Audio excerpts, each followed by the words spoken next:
সবাইকে জয় যিশু। আমাদের মহান প্রেমময় পিতা প্রভু যিশু খ্রিস্টের নামে আজকে রাত্রিতে আমি সবাইকে স্বাগত জানাই। আসুন আমরা ঈশ্বরকে ধন্যবাদ দিই এবং তার কাছে আমরা প্রার্থনায় যাই। আমরা দেখি প্রভু যিশু আরেকটি অলৌকিক কার্য আমরা এখানে দেখি। আমরা মথিলিখিত সুসমাচার 14 অধ্যায় 13 থেকে 21 পদ আমরা এখানে পাঠ করব। এখানে বাক্য বলে, যিশু তাহা শুনিয়া তথা হইতে নৌকা যোগে বিরলে এক নির্জন স্থানে প্রস্থান করিলেন।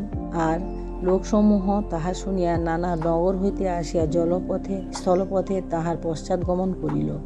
তখন তিনি বাহির হইয়া বিস্তর লোক দেখিয়া তাহাদের প্রতি করুণাবিষ্ট হইলেন এবং তাহাদের পীড়িত লোকদিগকে সুস্থ করিলেন। পরে সন্ধ্যা হইলে শিষ্যগণ নিকটে আসিয়া তাহাকে কহিলেন, এ স্থান নির্জন, বেলাও হইয়াছে, লোকদিগকে বিদায় করুন, যেন উহারা গ্রামে গ্রামে গিয়া আপনাদের নিমিত্ত খাদ্যদ্রব্য ক্রয় করে। তিনি তাহাদিগকে কহিলেন, উহাদের যাইবার প্রয়োজন নাই, তোমরাই উহাদিগকে আহার দাও। তাহারা তাহাকে কহিলেন, আমাদের মধ্যে কেবল 5খানি রুটি ও 2টি মাছ ছাড়া আর কিছুই নাই। তিনি কহিলেন, সেইগুলি এখানে আমার কাছে আনো। পরে তিনি লোকসমূহকে ঘাসের উপরে বসিতে আজ্ঞা করিলেন, আর সেই 5খানি রুটি ও 2খানি মাছ লইয়া স্বর্গের দিকে ঊর্ধ্বদৃষ্টি করিয়া আশীর্বাদ করিলেন এবং রুটি কয়খানি ভাঙিয়া শিষ্যদিগকে দিলেন, শিষ্যরা লোকদিগকে দিলেন। তাহাতে সকলে আহার করিয়া তৃপ্ত হইল এবং তাহারা অবশিষ্ট গুড়াগাড়া পূর্ণ 12 ডালা তুলিয়া লইলেন। যাহারা আহার করিয়াছিল তাহারা স্ত্রী ও শিশু ছাড়া অনুমান 5,000 পুরুষ ছিল। আমেন। ঈশ্বর তার আপন বাক্যে আমাদের প্রত্যেককে আশীর্বাদ করুন। এখানে দেখি যে প্রভু যিশুর আরেকটি অলৌকিক কার্য আমরা দেখি। প্রভু যিশু যখন তার প্রচার কার্য করতেন তখন তিনি নানান জায়গায় তিনি গিয়ে ঘুরে তিনি প্রচার কার্য করতেন। বিশেষ করে তিনি নির্জন জায়গাগুলি বেছে নিতেন, যেখানে মানুষ তাকে কেউ ডিস্টার্ব করবে না বা ফরিসিরা সদুকিরা তার পেছনে পড়বে না।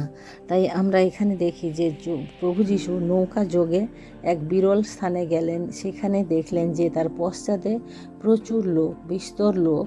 তা দেখিয়া প্রভু যিশুর মনে করুণাবিষ্ট হলেন এবং তাদের মধ্যে তিনি অনেককে সুস্থ করলেন। অর্থাৎ প্রচুর লোক তার পিছনে যেত। তারা সবাই জানতো যে প্রভু যিশু তাদেরকে সুস্থতা দিতে পারবেন। তারা সুস্থতার জন্য প্রভু যিশুর কাছে তারা প্রত্যেকে আসতো এবং তারা সেই সুস্থতা পেত। এবং যেদিনের এই ঘটনা, সেদিন পরে সন্ধ্যা হয়ে আসছে, এরকম সময়ে তার শিষ্যরা তাকে বললেন যে এবার তো হয়ে গেছে, এবার লোকদেরকে আমরা বিদায় করি, কারণ এরপরে লোকরা কোথায় যাবে, এখানে থাকার কোনো জায়গা নেই।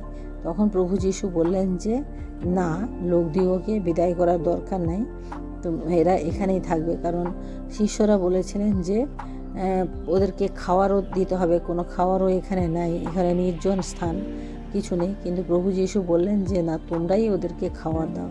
প্রিয় ভাই বোনেরা, প্রভু যিশু যেভাবে বললেন, যেভাবে সহজভাবে কথাটা বললেন, বাস্তবিক আমরা যদি দেখি বাস্তবিক জীবনে আমাদের এত সহজ এই কথাটা নয়। কিন্তু প্রভু যিশু বলেছেন এবং তার শিষ্যরা সেই কথা শুনে প্রভু যিশুকে তারা বলেছিল যে আমাদের এখানে খাওয়ার মাত্র 5খানি রুটি এবং 2টি মাছ রয়েছে। প্রভু যিশু তখন বললেন, ওটা আমার কাছে নিয়ে এসো, আমার কাছে নিয়ে এসো। এবং তখন তারা তা প্রভু যিশুর কাছে নিয়ে এসে, এখানে আমরা একটা জিনিস দেখি যে তার শিষ্যরাও প্রভু যিশুর এই কথাতে তারাও কোনো বচসা করেনি যে এই 5খানি রুটি দিয়ে কি হবে, আপনি কি বলছেন, এদেরকে এত লোক, হাজার হাজার লোক। অর্থাৎ আমরা শেষের দিকে আমরা যেটা পড়েছি, আমরা দেখেছি যে এখানে শুধু পুরুষ ছিল 5,000, কিন্তু স্ত্রী আর বাচ্চা বাদ দিয়ে, অর্থাৎ স্ত্রী আর বাচ্চা হলে আমার মনে হয় 15,000 লোক হবে। কারণ পুরুষ যদি 5,000 হয় তাহলে 15,000-এর মতো টোটাল হবে। কিন্তু সেই ক্ষেত্রে এত লোককে প্রভু যিশু এই মাত্র 5টি রুটি এবং 2টি মাছ দিয়ে কি করবেন, তার শিষ্যরা কিন্তু সেই নিয়ে তাদের কোনো বচসা হয়নি। তারা জানতো যে প্রভু যীশু অনেক কিছু করতে পারেন, হয়তো তারা জানতো। এবং আমরা এটাও দেখি যে প্রভু যীশু ওইটুকু জিনিস হাতে পেয়ে তিনিও কিছু বলেননি যে তোমাদেরকে খাওয়ার সংগ্রহ করতে বললাম, আনতে বললাম, তোমরা এইটুকু কেন নিয়ে এসেছো। তিনি সেভাবেও কোনো কিছু বলেননি। অর্থাৎ তিনি ওই জিনিসটুকু নিয়ে তিনি কী করলেন, ঊর্ধ্ব দৃষ্টি করে তিনি ধন্যবাদ দিলেন। এবং তারপরে আমরা জানি যে প্রত্যেক লোক খেলো, খাওয়ার পরেও আরও 12 ডালা বেঁচে ছিল। তা প্রিয় ভাই বোনেরা, আমি এখানে যা বলতে চাই যে আমাদের জীবনেও যেটুকু রয়েছে আমরা তাতে যেন সন্তুষ্ট থাকি, আমরা সন্তুষ্ট থাকাটা শিখি এবং ঈশ্বরকে ধন্যবাদ দেওয়া শিখি। ঈশ্বর হয়তো আমাদেরকে যা দিয়েছেন তা আমাদের প্রয়োজনের মধ্যেই দিয়েছেন, তার বেশিও না কমও না, কারণ বরং বেশিই দিয়েছেন। কারণ প্রভু যীশু সেখানে 5টি মাছ এবং 5টি রুটি এবং 2টি মাছের মধ্য দিয়ে আরও 12 ডালা অধিক করেছিলেন। তাই প্রিয় ভাই বোনেরা, ঈশ্বর আমাদের জীবনে যা দিয়েছেন তার থেকেও তিনি অনেক অধিক আমাদেরকে দিয়ে রেখেছেন। তাই আমরা সেই সন্তুষ্ট বা ধন্যবাদ দেওয়া আমরা শিখি। আমরা অনেক ক্ষেত্রে ধন্যবাদ দিই না।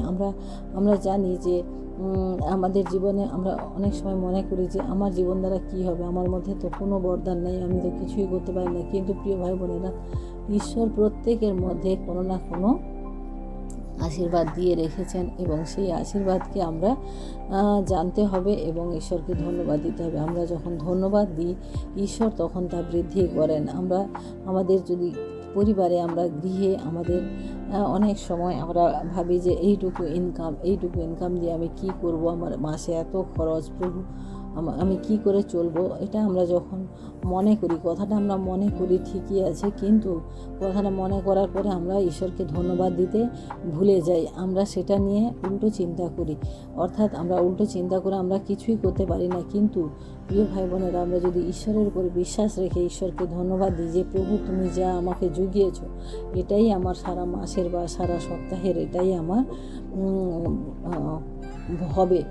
হবে এবং তুমি এতে আশীর্বাদ করবে। তো আমরা এরকম যদি করি, আপনারা ঈশ্বরের বাক্যে বিশ্বাস রাখুন এবং বিশ্বাস করে চ্যালেঞ্জ দেখুন ঈশ্বর আপনাদেরকে সেই আশীর্বাদ করেন কিনা। কারণ ঈশ্বর আমরা যখন প্রার্থনা করি, ঈশ্বর স্বর্গ থেকে তা শুনেন এবং স্বর্গের ভাণ্ডার থেকে তিনি তার আশীর্বাদ আমাদের জন্য পাঠান। তাই প্রিয় ভাই বোনেরা, আমরাও আমাদের জীবনে যেটুকু আছে, আমাদের পরিবারে যেটুকু রয়েছে, তাতে আমরা সন্তুষ্ট থাকি এবং আমরা ঈশ্বরকে ধন্যবাদ দিতে শিখি। আমরা ধন্যবাদ কোনো সময় দিই না। আমরা প্রতি মুহূর্তে আমাদের একটা নেগেটিভ চিন্তাধারা চলে আসে। আমাদের সব সময় আগে প্রশ্ন চলে আসে যে এইটা দিয়ে কি হবে, এটা কেন হলো, এটা না হলে পারতো, আমার জীবনে কোনো আশীর্বাদ নেই। আমরা এরকম অনেক কিছু নেগেটিভ চিন্তাধারা, এই সমস্ত চিন্তাধারা আমাদের শয়তান থেকে আসে। কারণ শয়তান চায় না যে আমরা ঈশ্বরের বৃদ্ধি পাই বা ঈশ্বরের আশীর্বাদকে আমরা পাই। কারণ শয়তান সবসময় চায় যে আমরা যেন আমাদের জীবনে আমাদের একটা সে কুরকুরা ব্যাপারটা নিয়ে আমরা থাকি।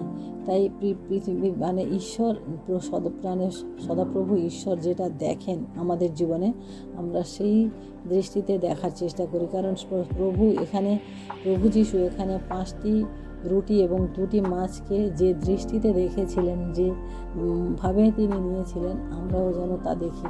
আমরা দেখি যে এইটুকু জিনিসে একজনেরও হয়তো ঠিক করে পেট ভরবে না, এরকমই ব্যাপারটা ছিল। কিন্তু প্রভু যীশু এখানে 15,000 লোকের জন্য তিনি চিন্তা করেছিলেন এবং তিনি সেটা তা সম্পন্নও করেছিলেন।